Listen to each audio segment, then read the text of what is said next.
but particularly or precisely, I'd have to say it was one time in back in high school. I enrolled for literature. Okay. And yeah, the school curriculum included a section of poetry where we analyzed and learned about poetry. So I came across one poem by Maya Angelou titled Okay. Still I Rise from the anthology Seasons Comes to Pass, right? Okay. So we're given an assignment to go and analyze that poem. So just my analysis of that and just reading it, I was I was amazed or I was inspired and I was How like, old were you by the time? I was 18. Okay, so Yeah, that was 18. basically last year. No. Oh, pardon me. I'm actually 20 years of age. Oh, Yeah. okay, no So problem. that was 2 years ago. All right. Yeah. So from there, I was just compelled to say, let me write something similar to this, and that's how it kicked. Okay, so Yeah. what was the poem about? Just let us in on Yeah. what it said to you and what you felt. I think the theme there was mostly about change, you know. Still I rise. Like, okay, it was mostly about, the black history back then. So Maya Angelou was just speaking against oppression, what else? The agony of her times then. So yeah, that's what it was practically about. Alright. Oh, alright. So wala na like a tasmolo like was that the very first time you wrote something? No, I've actually written a couple of things before. But then you got serious Yeah, I got when you serious, read that. yeah. Okay, so I hear and I see I have very beautiful books in front of me, 2 books actually. What were the challenges in publishing those books? I think the main thing here was, a lack of funding. I didn't have the right financial funding for my projects then, particularly the first one, so money was the strife there. I mean, the work was done, but like I didn't have the right resources to make it like a fully fleshed book. So you did not go through the good one type of mentality because I'm expecting that you would, as young as you were, when they questioning what it. Well, I was silent about it, Okay. Not a lot of people knew that I was writing then. So until I wanted to make it a fully fledged book, that's when I told people. And I think they didn't just say it out to me, but I most probably think they had that, notion of what is he doing? Yeah. Where is he going to go with this? Okay. Yeah. Can you let us in on the books? Beginning with Shattering Shackles, what is it about? It's actually just an expression of the highs and lows, we face in life, with the fondness or our relationship, particularly with my own personal relationship with Christ, It covers many different themes here. You speak about love, feminism, welfare, agonies and heartbreak. So it's all about my personal journey, from that time then, but also in a way that's more reflective to the individual who's reading it at that particular time. Okay. Ataraxy is all about peace because ataraxy means peace. It means serenity, Okay. So it covers 3 main themes here. There's peace, healing, and love. So with this collection, when I wrote it with my fellow co-author, it was all about just inducing healing, writing about all our traumas, but in a more positive way or from a positive angle, just to give our audience that touch of serenity when they read. All right. How did you run the course?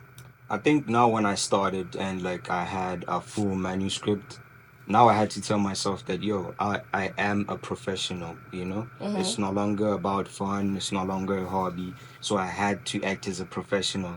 In terms of staying committed to it, I was always, let me say, incentivized by the bigger picture, I've always had this vision that, this okay, it's the only thing I have, Yeah. It's the only way I'm gonna make it out and make a name for myself, brand myself. So every day it's a constant reminder that if you slack, who's gonna do it? Yeah. Nobody's gonna do it for you, so you have to do it. And would you also say you're looking at as if you're fulfilling a calling or... Yeah, it's actually a greater calling. Like I always tell people, this is a gift from God, you know? Amen. Because I cannot really give a precise description of how, how I go through my writing process or whatever. So that's just a clear glimpse of, the notion that it's a gift from God. So yeah, it's just me fulfilling my calling. I just noticed I said amen, and oh my gosh, I love the energy that he's bringing into the studio. What a way to start a show. But then continuing, how are you able to work through them both? Please do not leave school to fulfill your passion unless if everything is clear and you know that the grounds are clear, right? So Before you continue, that was actually a trap question. I wanted you to say that. Do not leave school for your passion unless it is crystal clear that you're working on something solid. Sure. Because I feel like we're faced by a generation which is so caught up in I want to try forex trading because I feel like we get to explore our abilities and our talents once we're done with like high school, form 5. Because then our parents take a step back and they let us live. So that is where the confusion comes in. People start wondering, oh no, but the forex traders and they're making money.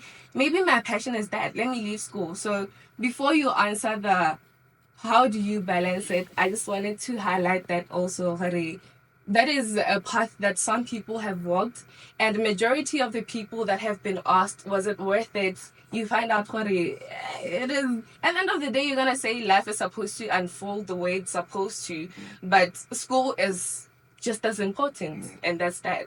Okay, kindly continue to answer the question. Okay, just to chip in also on what you've said, usually you'd find that it's very crucial or very vital that we become educated, because you might say I'm leaving school for a passion, to fulfill a passion, but you have to look at the fact that, as a human being or as an individual, you have to be educated to carry some sort of value, in the society. True. And when we look at a lot of people that have left or took that route, they now eventually after some years they're like, you know what, I think I just might reconsider school. I have to go back to school. So it's very crucial. Moving on, how do I balance?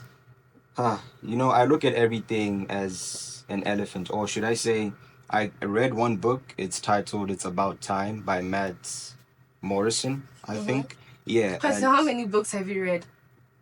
Okay, I we'll don't keep get count. we'll get down to that. Okay. How do you balance? Okay. So like there was one question highlighted there. It was like, how do you eat an elephant?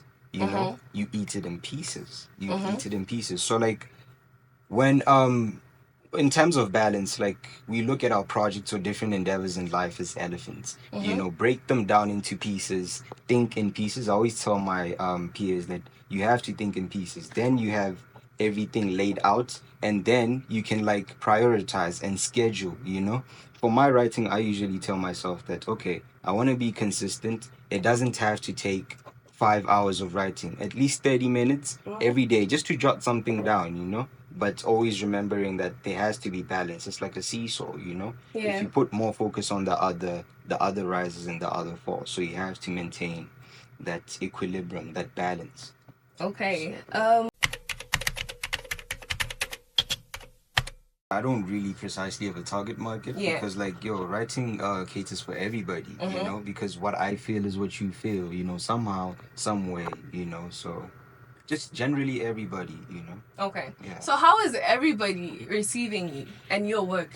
Well, the feedback is really good, but like sometimes I think really out there's a lot of envy, a lot of jealousy, because like a lot of people out there plotting on you, plotting against you. So you have to rise against the odds. It's really difficult out there, but like, resilience and endurance. I think what you just said is a thing of everybody wants to see you good, but nobody wants to see you do better. Yeah. They'll help you as far as they help you, and then House it's a thing of you gotta you're becoming you're basically competition now. outshining Yeah. the master, and it becomes a problem. You see? No, I do understand you. So I was going through your socials. I'm not a stalker, but I happened to come across I think you had events. Yeah. Was it the book launches? And Yeah, the book launches. kindly just take us into that space. Describe up the preparations for that. How was it? Was it exciting? Were people coming forth? Was it your friends, your siblings? Give shout outs if you have to. You know, the events that I've had, okay, it's the book launches. My first book launch was, it was hectic. It was quite Herculean because like I wanted to make everything perfect. You know, I'm a perfectionist myself, so things were not going well. But like, shout out to, you know, my friends. Shout out to you know, just generally everybody. Why aren't you giving a shout out to your friends? The very lady who's sitting next to you right now. I was about to get she there. is so I was about to get cute. there. Oh my god. I'm Okay, let about me to not get there. disturb. Shout out to you know, her beside me. She's my manager. She handles, you know, the admin And around. how old is she? And a lady doesn't tell. 19. Oh, that is amazing. Yeah, so like she actually handles stuff. She makes, you know, the whole the whole process easier, you know? Yeah, talk about just the production process, you know, reaching out, connections, networking. So she alleviates all of that. And in terms of like, you know, the people coming through, a lot of people came through for my first one. You know, the second one, yeah, the numbers went as good, but like I still appreciate, because I feel like to me it's not really a numbers game, you know? It's all about touching souls, impacting hearts, you know? So for me, 5 people, it's not really a huge deal if like 5 people were to show up at my event, because I know at least I touched a soul, you know? So it's not really a numbers game. So you're not necessarily under pressure. You're not trying to rush the process. Yeah. Okay. I'm giving you 30 seconds or less to give shout outs to anybody you'd like to shout out to. If it's your mom, your dad, anybody. Okay, shout out firstly my bishop at church, you know, shout out my publishing house, the managing director, Dr. Lami Puse. So shout out mom and dad, my aunts, my siblings, and yeah, that's what I can think about. Okay, because okay, so this year, 2025, expect 2 books from me, you know, a poetry collection and a novel. And hopefully, if things go well, I'm gonna host my very own first poetry show. So, that's amazing. That's amazing. Does that mean I'm invited? You're definitely invited. invited. Thank you. Yeah. Thank you. So we're gonna move on